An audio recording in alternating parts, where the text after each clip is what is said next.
Hey guys, it's Katydid here, and I am back with another review slash demo for you guys today. So in today's review demo video, I am going to be showing you the Ampersand Pastelbord, and obviously it's by the brand Ampersand, and according to this, it is a solid choice for pastels and more. Unmatched techniques, perfect for soft or oil pastels and pastel pencils. Pastels go on smooth, blend beautifully, and colors stay rich and vibrant, exceptional for both wet and dry pastel painting.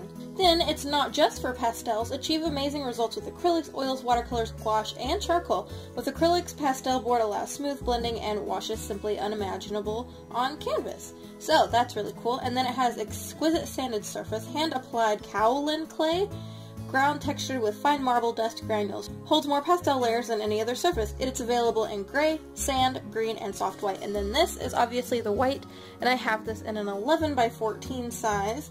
And it's actually pretty thin, as you can see here. I'm not quite sure. I think this is probably 1/8 of an inch. So now what I plan to do with this canvas panel is kind of work, like draw a picture initially and then kind of do different sections in different media. Kind of like testing all the media out, because I know it's pastelboard and I do want to use pastels on this, but I also want to see how it works with acrylics. Maybe try some watercolor and gouache, and then I might do, so I might do like one section pastel, one section acrylic, then one watercolor gouache, and then one oil, and just kind of have it be like a mixed media piece, but I think that would turn out pretty cool. I don't know about you guys, so I guess you'll find out what I decide in the end, but I think that's what I'm going to go with. Just because I have this really big surface area to work on, and I normally don't work this big, so I think that would be a pretty good challenge for me. Another thing I really like about these Museum Series panels is that they are asset-free, archival, and they're coated with Archivaseal, so it protects against support-induced discoloration, so it's not going to yellow on you, so I think that's really awesome that you can trust this panel to last you a very long time. Alright, so I've taken it out of the packaging, and I can honestly say I really like the feel of it. I feel like it would be really, really great for pastels, and it's a very fine texture, so I'm not even going to try to show the camera because I know my phone's not going to pick this up. I'm really excited to use this for pastels, and I did a little bit of research into this, and I did see that people had complained about some of the pastel, like texture being rubbed off, but I can honestly say I don't think this is going to have that problem. So I'm really excited to show you guys how this works and talk about it and talk about my experience. So let's hop over to that illustration I have already teased you about, and I will talk a little bit more about my experience with this and some more facts about it. I hope to see you there! Alrighty guys, so I'm going to go ahead and apologize real fast because this is a bit of a longer video, but I did slow some of these clips down a little bit so you guys could see what I was doing. Plus I'm using 4 different kinds of media, so I figured they each deserve their own spot to be talked about. So first off, in the top left corner, I am using acrylic paint, and I honestly really liked how acrylic paints went on this. It was a little bit different. It wasn't quite as smooth as, like, you know, a normal application just because of the type of board. But I really liked it. I felt like it blended really well. I felt like it took the paint just fine. I had no problems until I decided to dilute the paint a little bit, and then I'll talk about that later with the watercolor section, but I had a little bit of an issue with it. So in this top corner is mainly my character Claire's face, and you kind of can't tell a little bit, I don't think anyway.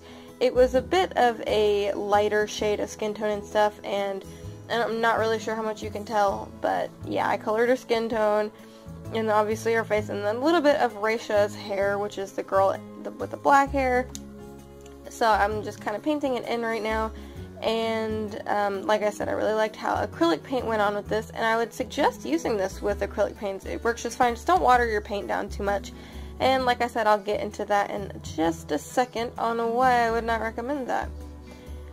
But just to talk about the picture a little bit, this picture is of my characters Claire, which is on the left, and Raisha, which is on the right, and they have sort of a mother-daughter bond, Raisha being the mother type character and Claire being the, like, daughter.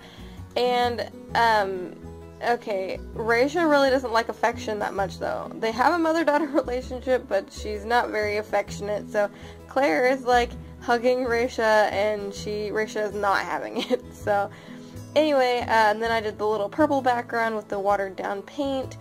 So now we're moving on to the watercolor section, which is the bottom left side, and This is why I would not suggest watering down your paint or using watercolors on this.